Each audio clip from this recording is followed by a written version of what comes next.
Good afternoon. I'm Kiko, one of Lolo Ninoy and Lola Cory's grandchildren.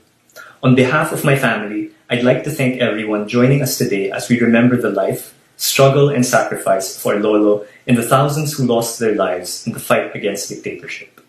We would also like to thank in particular our presider, Archbishop Sok Villegas, who was with Cardinal Sin as a recently ordained priest during the EDSA Revolution and continues to be a beacon for the cause of democracy in our country. There's a sense of urgency right now surrounding days like August 21.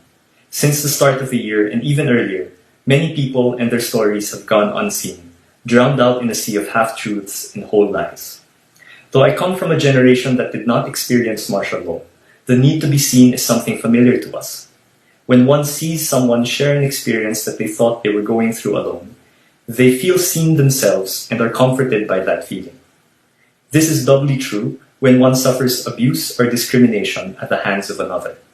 When the suffering of victims goes unseen and unacknowledged by those around them, their abusers gaslight them into thinking that none of their suffering was even real in the first place.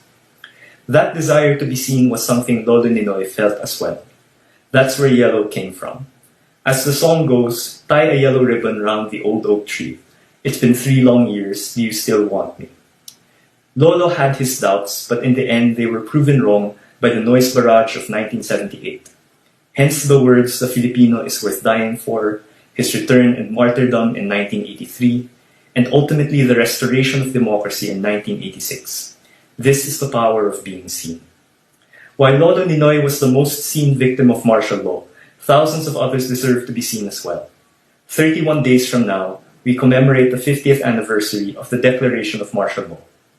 Starting today, let us use this time to spread martial law victim stories of bravery, sacrifice, and martyrdom so that on that sad day of September 21, they and their families may find some comfort in knowing that their voices can cut through today's noise.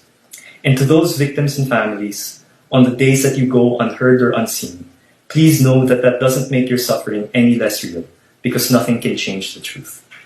Again, thank you very much for joining us today, and good afternoon.